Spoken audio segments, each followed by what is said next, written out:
Okay, so hello everybody and good evening to all of you. So आज जो chapter हम लोग पढ़ने वाले, the name of that chapter is sets. ठीक है, तो फटाफट से स्टार्ट करते हैं. सेट्स का सबसे पहले मतलब क्या होता है? सेट्स का अभी ये जो चैप्टर है ना, ये कुछ स्टार्टिंग में थ्योरेटिकल चीजें हैं, तो फटाफट उसको समझ लो, लिख लो और खत्म करते हैं. स्टार्टिंग में कुछ थ्योरेटिकल पार्ट है इसमें, ठीक है. तो सेट्स बेसिकली क्या होता है? सेट्स का मतलब होता है कलेक्शन ऑफ डिस्टिंक्ट ऑब्जेक्ट्स या डिस्टिंक्ट एलिमेंट्स. डिस्टिंक्ट क्यों? क्योंकि सेट्स के अंदर कोई भी चीज सेम नहीं होना चाहिए.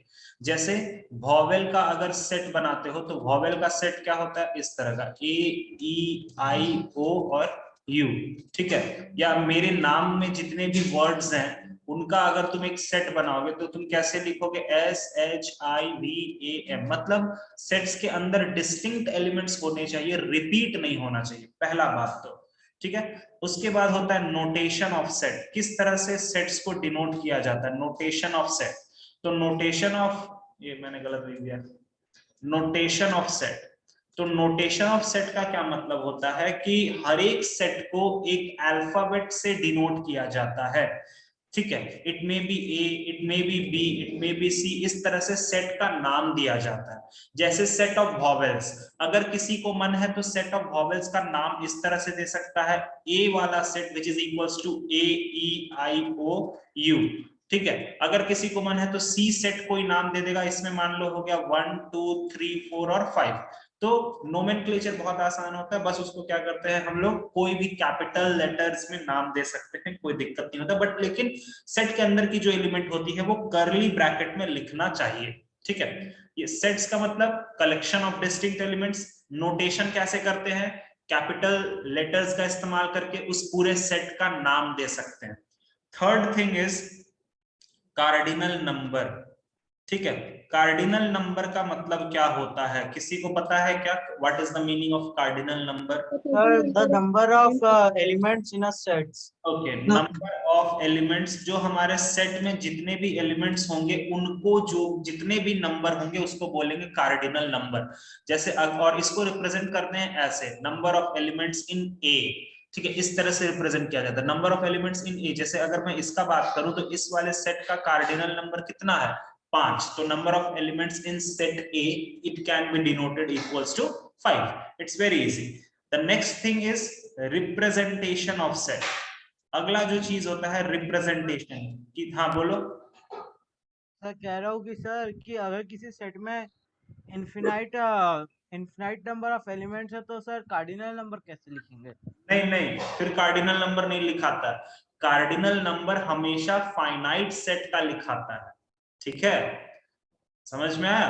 कार्डिनल नंबर जो होता है वो हमेशा सर मतलब कि वो नहीं लिख सकते n इक्वल्स टू इन्फिनिटी? नहीं नहीं नहीं, अरे नहीं नहीं नहीं, अरे यहाँ कार्डिनल नंबर का मतलब होता है कि तुम उसको काउंट कर पाओगे ना भाई. अब तुम वही चीज लिखोगे ना जो तुम काउंट कर पाओगे. अब जिसको काउंट ही नहीं कर पाओगे उसका कार्डिनल नंबर कैसे लिखोगे? सिंपल सा लॉजिक है.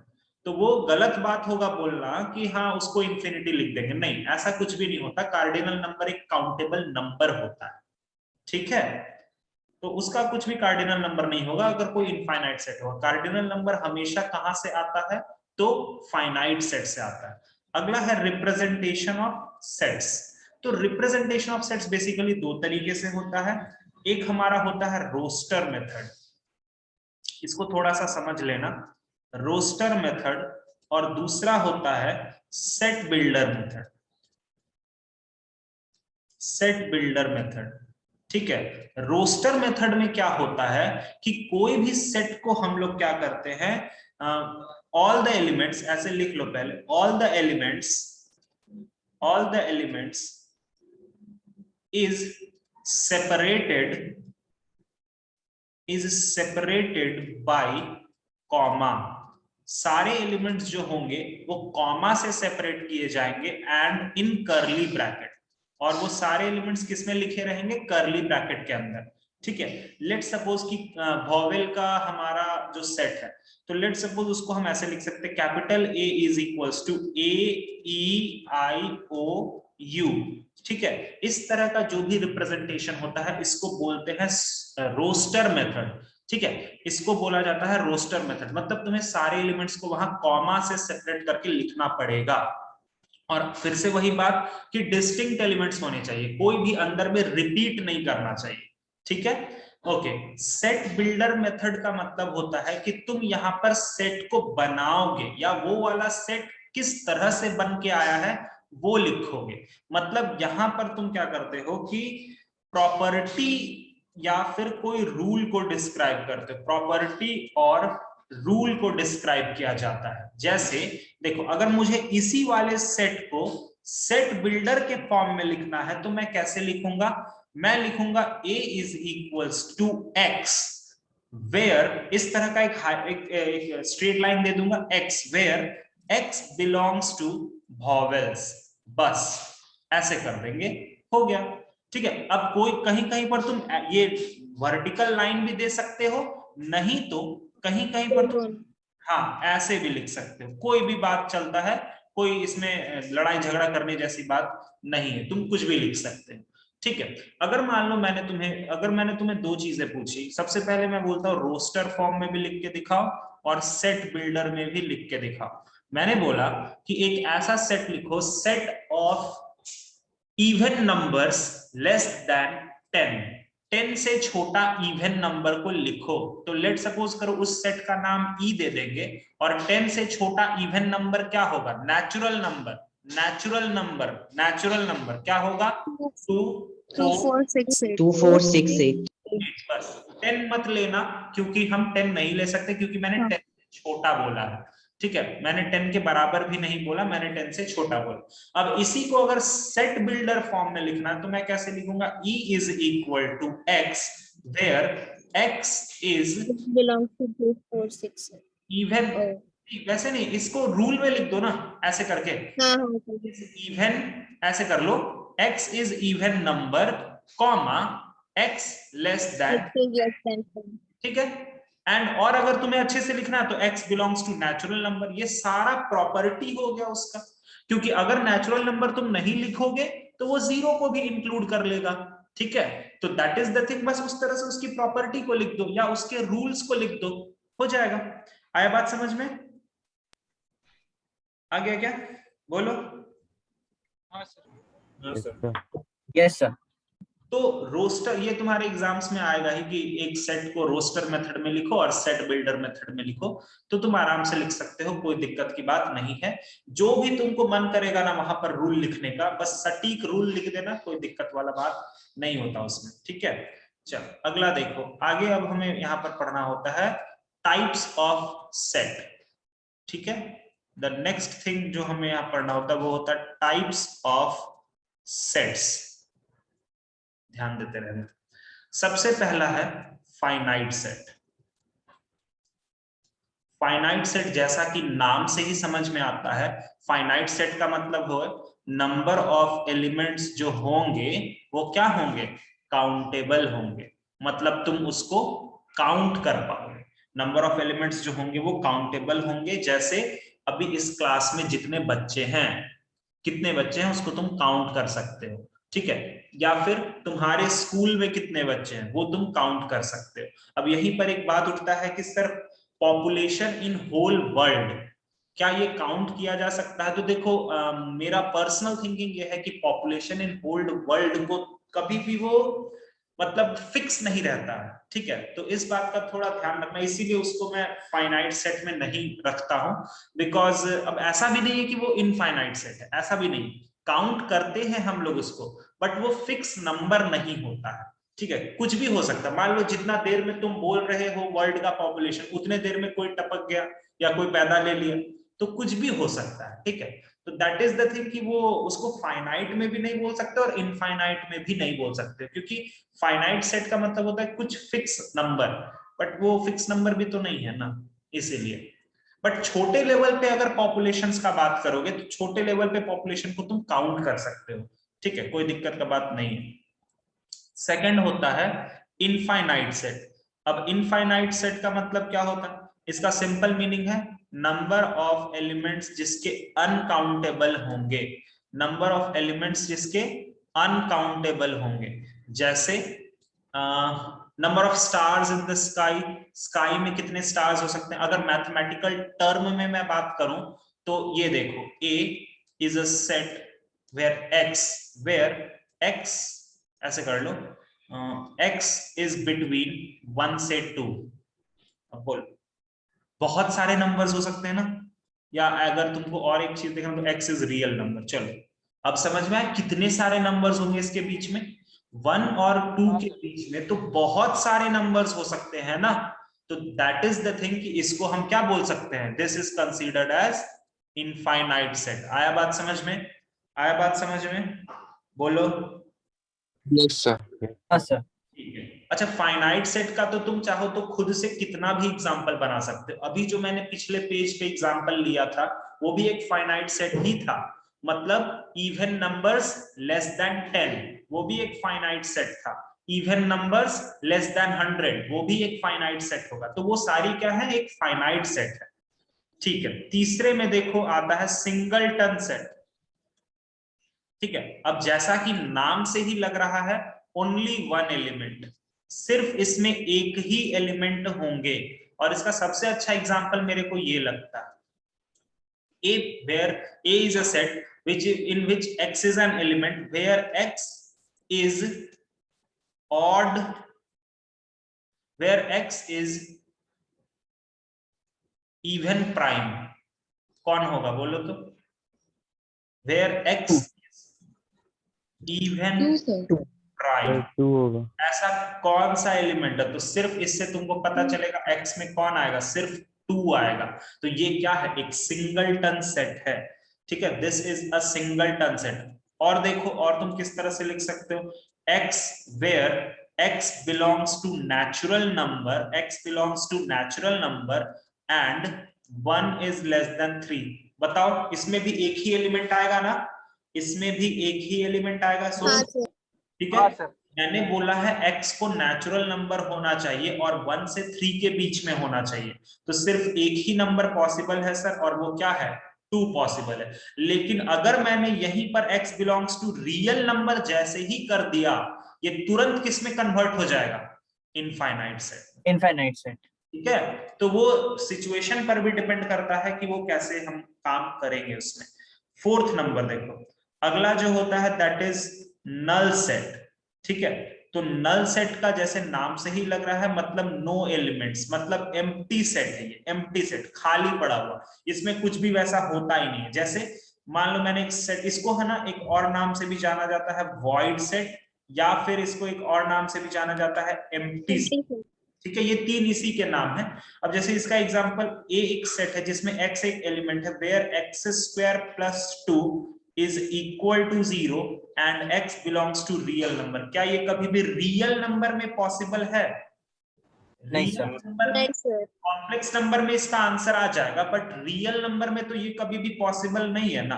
तो इसका मतलब ये क्या, यहां से तुम क्या बोल सकते हो कि ए एक तरह का क्या है, फाइव। इसको कैसे डिनोट करते हैं, मतलब फाइव से डिनोट करते हैं, मतलब इसमें कोई भी एलिमेंट्स नहीं मौजूद होगा। आया समझ में, आया बात समझ में? ये वाला समझ में नहीं है, नल सेट। कौन सा, बोलो बोलो। सर ये जो x square plus 2 equal to 0 है, और सर रियल नंबर में ये नल हाँ सेट देखो होगा, देखो, वो कैसे? अरे तो अगर तुम इसको सॉल्व करोगे, अगर तुम इसको सॉल्व करोगे ना इस क्वेश्चन को, तो देखो क्या तुमको मिलेगा, एक्स स्क्वायर इक्वल्स टू -2 मिलेगा ना, बोलो मिलेगा। तो अच्छा। क्या कोई ऐसा रियल नंबर पॉसिबल है जिसका स्क्वायर निगेटिव आ जाए? रियल नंबर नहीं, कोई भी पॉसिबल नहीं। नहीं सर। ठीक है, नहीं सर। अरे इसी के बाद ही तो हमारा डिस्कवरी हुआ था ना कॉम्प्लेक्स नंबर का।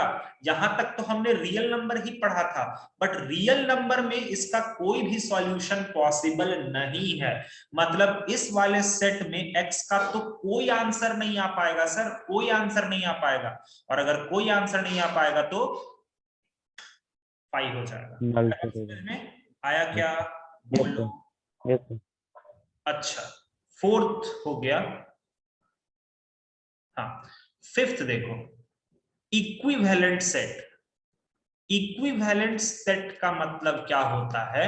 इक्विवेलेंट सेट का मतलब होता है कार्डिनल नंबर, शॉर्ट में मैं लिख रहा हूं, cardinal number of two sets are equal. Simple बात, सस्ता, सुविधा, टिकाऊ। इक्विवेलेंट सेट का मतलब होता है कि दो सेट को इक्विवेलेंट सेट तुम तब बोलोगे जब दोनों का कार्डिनल नंबर सेम होगा।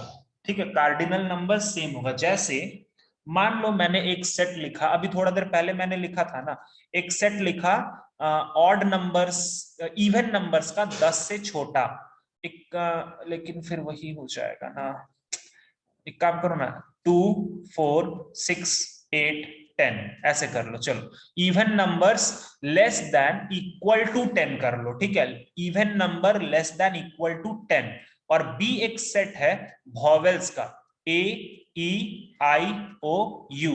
तो अगर मैं बोलूं कि कार्डिनल नंबर ऑफ ए कितना है, what is the cardinal number of A, तो तुम बोलोगे 5।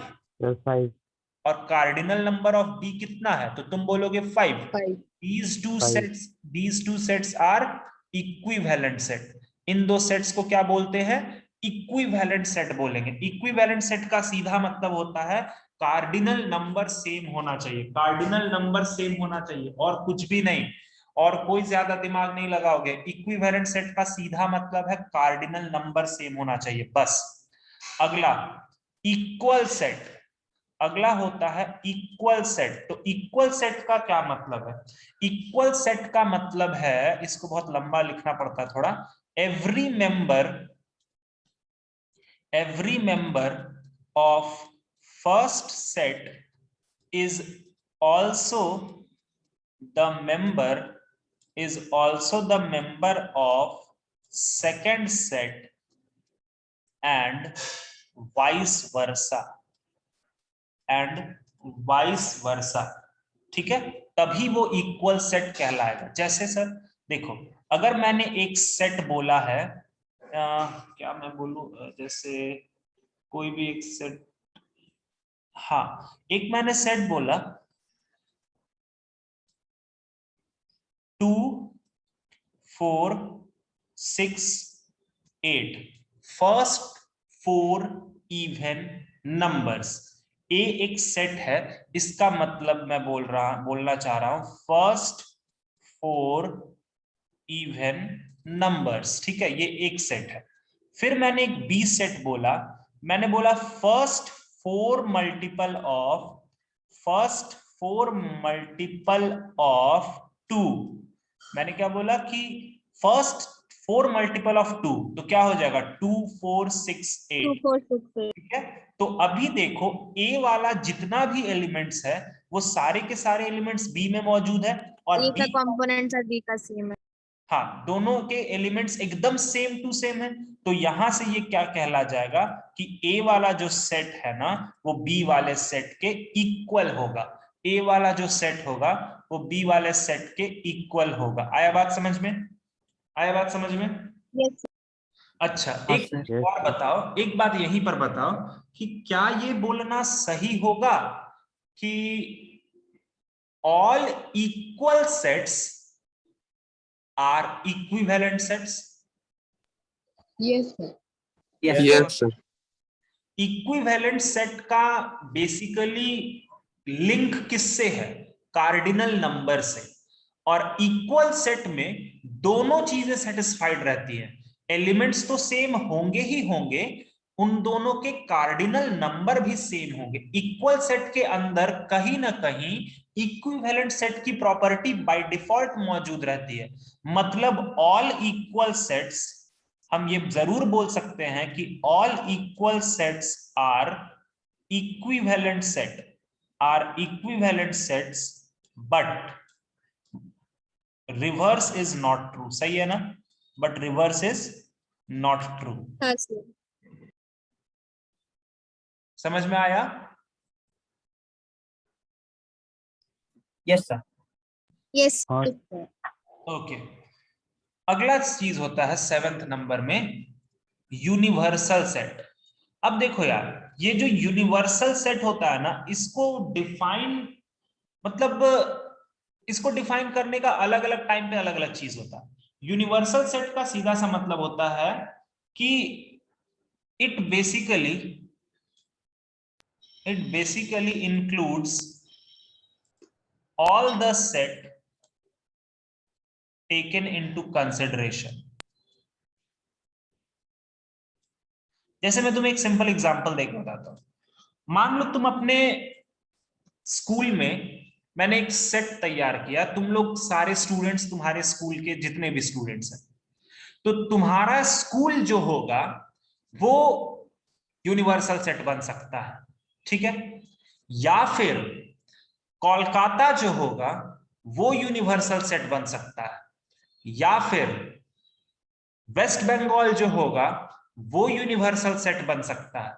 तो बेसिकली यूनिवर्सल सेट पर कोई लगाम नहीं लगा सकते हम लोग, ठीक है। जैसे मान लो ये तुम्हारा स्कूल है, तो अगर किसी को मन होगा तो इस स्कूल को ही यूनिवर्सल सेट बना देगा, कोई दिक्कत नहीं है। मतलब तुम इस स्कूल में क्लास 11 है, क्लास 12 है, क्लास 13 है, क्लास 14 है, क्लास 15 है, क्लास 16 है, अलग अलग क्लासेस है, या 13 14 15, चलो ठीक है, 1 2 3 4 5 6 अलग अलग क्लासेस है। तो इनके जितने भी क्लास के बच्चे हैं सबको को एक जगह पर ले आओ, तो वो तुमने यूनिवर्सल सेट बना दिया, ठीक है, बहुत अच्छी बात है, वो भी हो सकता है। लेकिन किसी को ये बात अच्छा नहीं लगा, उसने क्या करा, स्कूल को यूनिवर्सल सेट नहीं बनाया, उस कोलकाता को यूनिवर्सल सेट बना दिया। तो ठीक है ना, क्या दिक्कत है यार। यूनिवर्सल सेट का मतलब होता है कि उस सेट के अंदर तुम अपना जितना भी सेट चाहो रख पाओ, जितना सेट से तुमको काम है वो सारे का सारा सेट्स उस यूनिवर्सल सेट के अंदर आ जाना चाहिए, बस। अगर किसी को मन किया तो चलो, स्कूल तो यहाँ है ही, किसी को मन किया तो वो बोलेगा नहीं यार हम तो वेस्ट बंगाल को ही यूनिवर्सल सेट बनाएंगे, तो बना लो, कोई दिक्कत नहीं। किसी को बोलेगा नहीं सर ये स्कूल है ना, तो मैं क्या करता हूँ ना, मैं पूरे इंडिया को ही यूनिवर्सल सेट बना लेगा, तो बहुत अच्छी बात है, बना लो इंडिया को। समझ में आया, फीलिंग समझ में किसी का आया? मन करेगा तो एशिया भी बना हाँ हाँ, लेगा। यूनिवर्सल सेट पर किसी का लगाम नहीं होता है। यूनिवर्सल सेट हर एक इंसान अपने हिसाब से डिफाइन कर सकता है। आया बात समझ में? आया बात समझ में? बोलो। मतलब यूनिवर्सल सेट हर जगह हो सकता है। हाँ, हर जगह हो सकता है, इसीलिए उसका मैंने बोला ना, यूनिवर्सल सेट तुम पूरे सेट वाले चैप्टर में बहुत बहुत कम देखोगे, 1% कहीं ना कहीं ये वर्ड देखोगे। यूनिवर्सल सेट तो कुछ कहने के लायक ही नहीं है, मतलब वो पूरा ब्रह्मांड को भी यूनिवर्सल सेट बोल सकते हो।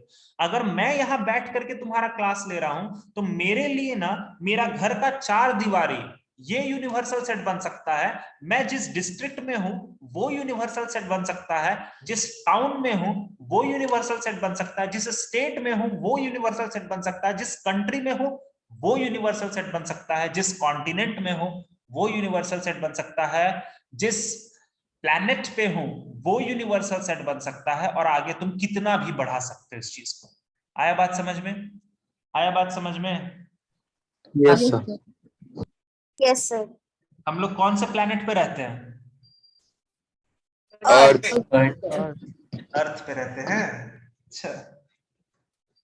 और सर अभी हमारा, तक मार्स पे पहुंचे तो नहीं है, तो अर्थ पे ही रहते। अरे नहीं सर नहीं, मैं मार्स से आया हूँ। मार्स से आया है? कौन आया है मार्स से? सर पता नहीं सर कौन बोला। नहीं मुझे सो रहे थे सर, सपने में देखा कि हाँ मार्स में है। नहीं नहीं नहीं, फिर तो यार उस क्या नाम है यार, वो टेस्ला वाले का क्या नाम है यार, मैं भूल गया उसका नाम। Elon Musk. हाँ, एलोन मस्क से तो फिर बात करना पड़ेगा लगता है। अगला चीज, ओके, अच्छा हमारी, सर एलन मस्क से बात करना होगा। अरे मार्स पे वापस भेजना है ना, कोई मार्स से आया हुआ है ना शायद, तो उसको वापस भेजना है ना। अच्छा सर तो फिर नासा वालों से भी तो बात कर सकते हैं। हम इसरो से ही बात कर लेंगे, मेरा हाँ हाँ ठीक है, तू जाके बात करना। अरे यार जाना तो तेरे को है भाई। अरे शांत बैठो यार, चलो डिसजॉइंट सेट। देखो डिसजॉइंट सेट ना अपने आप में नाम में ही रह रहा है कि ऐसा सेट जो जॉइंट नहीं होगा। अब इसका फील तुम्हें अच्छे से आएगा थोड़ी देर के बाद जब मैं यूनियन और इंटरसेक्शन पढ़ाऊंगा। डिसजॉइंट सेट का मतलब होता है कि टू सेट्स वगैरह वगैरह उतना लंबा लिखना पड़ता है। A and B are disjoint sets. A and B are disjoint sets if there is no common element. There is no common element. अगर उनमें कोई भी एलिमेंट कॉमन नहीं होंगे तब उसको बोलेंगे डिसजॉइंट सेट। जैसे मान लो मैंने एक सेट लिया A, वो है 2, 4, 6, 8 और 10, और मैंने यही बगल में एक और सेट लिया 1, 3, 5, 7, 9। तो क्या इन दोनों सेट में कोई भी एलिमेंट्स कॉमन है क्या? कोई भी एलिमेंट्स नहीं सर। नहीं, तो इसको बोलेंगे डिसजॉइंट सेट। तो हम यहां पर फिर बोल सकते A and B are disjoint set. ठीक है। अच्छा एक और देखो, अगर मैंने ए ले लिया है 1, 2 और 3, ठीक है, और मैंने फिर बी ले लिया है 4, 5 और 6, और मैंने सी मान लो ले लिया है 4, 7 और 9, ठीक है, तो मुझे ये बताओ कि ए और बी के बारे में क्या विचार है जल्दी। सर ए और बी में कोई भी कॉमन नहीं है। कोई भी कॉमन नहीं है, तो it is considered as disjoint set. Okay, लगे हाथ मुझे ए एंड सी के बारे में बताओ, ए और सी के बारे में। ए और सी में भी सर कोई भी कॉमन नहीं है। कोई common this is disjoint set. अगर मैं तुमसे पूछता हूं ए बी ए सी हो गया, बी एंड सी के बारे में सर 4 कॉमन है। एक कॉमन है, ठीक है। तो सुनो, जब कभी भी बी और सी में कॉमन हो जाता है तो उसको बोलते हैं इंटरसेक्टिंग सेट्स। इंटरसेक्टिंग सेट्स या फिर ओवरलैपिंग सेट्स, ठीक है, ओवरलैपिंग सेट्स ऐसे इसका एक नाम होता है, ठीक है। बी और सी में अगर कुछ कॉमन हो जाएंगे तो उसको बोलेंगे इंटरसेक्टिंग सेट्स या फिर ओवरलैपिंग सेट्स। अब तुम बोलोगे मान लो सर सारे एलिमेंट्स कॉमन हो गए तब क्या होगा? अरे भैया तब तो वो इक्वल सेट बन जाएगा, ठीक है। यहां पर एक बात का ध्यान रखना, मैं सारे एलिमेंट्स को कॉमन होने का बात नहीं कर रहा हूं, बिकॉज अगर सारे के सारे एलिमेंट्स कॉमन हो गए तब वो सीधा किधर चला जाएगा? इक्वल सेट बनेगा, इक्वल सेट। ठीक है। लेकिन कुछ एलिमेंट्स का कॉमन होने का मैं बात कर रहा हूं। आया बात समझ में? आया बात समझ में? बोलो सर तो यहाँ पे सर एक से ज्यादा हो हाँ। सकता है कॉमन। अरे हाँ हाँ एकदम एकदम, अरे एकदम यार, क्यों नहीं, हाँ कॉमन सर, बस हाँ आना सर, था। मैं बस पूछा सर। मैं ये बोल रहा हूं कि देखो, अगर मान लो तुमने 1, 2, 3, 4, 5 ये एक सेट है, और दूसरा सेट है मान लो 1, 2, 3, 4, ये दोनों क्या डिसजॉइंट है क्या? ये दोनों डिसजॉइंट है नहीं क्या? Sir, intersecting. नहीं, ये इंटरसेक्टिंग। अगर जैसे ही मैंने गलती से भी 5 लिख दिया यहां पर तो वो तुरंत क्या हो इक्वल जाएगा? सेट। इक्वल सेट, ठीक है। थोड़ा थोड़ा भावनाओं को समझो, और क्या, बस भावनाओं को समझना और हाँ क्या। सर, समझ रहे हैं सर। सर हाँ बोलो। सर इंटरसेक्टिंग सेट्स क्या डिसजॉइंट सेट का ही सब पार्ट है?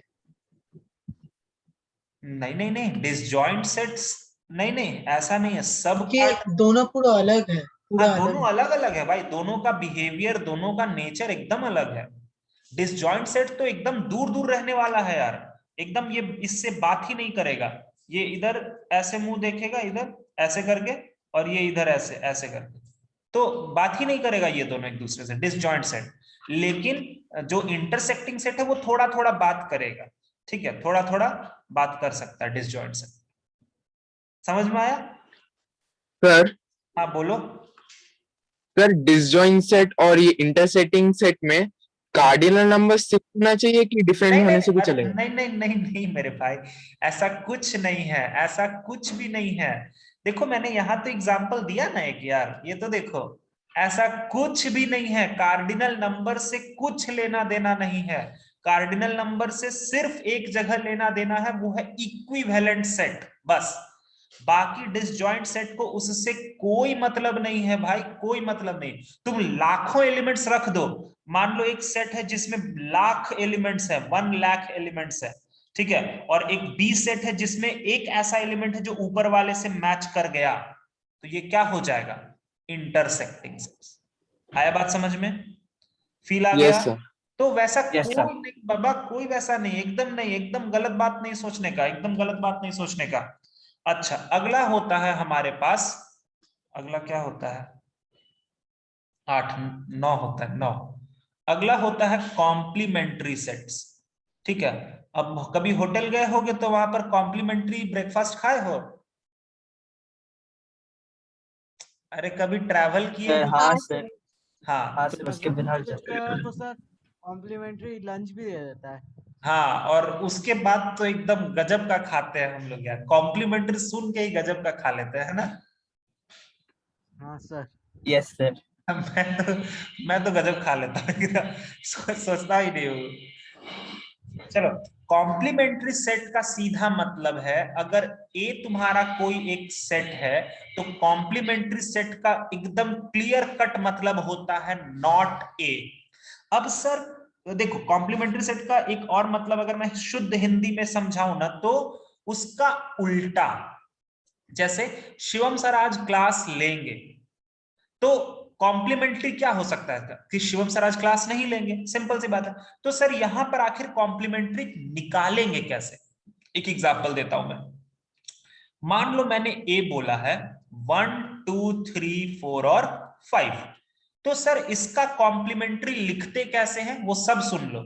कॉम्प्लीमेंट्री को रिप्रेजेंट करा जाता है ए के माथे पे सी या फिर ए के माथे पे डैश। ठीक है, इन दोनों का मतलब होता है कॉम्प्लीमेंट्री ऑफ ए। तो कॉम्प्लीमेंट्री ऑफ ए का मतलब कि वो वाला सेट तैयार करो जिसमें ये ए के एलिमेंट्स मौजूद नहीं होंगे। तो सर आखिर तैयार करे कहां से? तो यहां पर रोल आता है यूनिवर्सल सेट का। मान लो यूनिवर्स, देखो कॉम्प्लीमेंट्री का बात करने के लिए यूनिवर्सल सेट देना ही पड़ेगा। अगर यूनिवर्सल सेट नहीं होगा तो फिर कॉम्प्लीमेंट्री का बात ही नहीं हो सकता। ठीक है, तो मान लो यूनिवर्सल सेट मैंने दे दिया 1 2 3 4 5 6 7 8 9 और 10, दिस इज यूनिवर्सल सेट। तो बताओ, अब तुम बताओ कि एक कॉम्प्लीमेंट क्या होगा, बोलो। 6 7 8 9 10। 7 8 9 और 10। अगर मैंने बी एक सेट बोल दिया 4 3 9 और 10, तो बताओ बी कॉम्प्लीमेंट कितना होगा? 1 सर 1 2 1 5 2 6 5 7 8 9 6 10। 7 8। 8 बस, समझ Eight. गया? तो कॉम्प्लीमेंट्री तुम Yes, sir. किसमें से माइनस करोगे भाई, कुछ तो पता चले किसमें से माइनस करोगे। तो यूनिवर्सल सेट से ही माइनस होता है। आया बात समझ में? आया बात समझ में? बोलो, जल्दी बोलो। Yes sir. Yes sir. हाँ सर। ठीक यस है, सर। ओके, वापस से कनेक्ट कर लेना।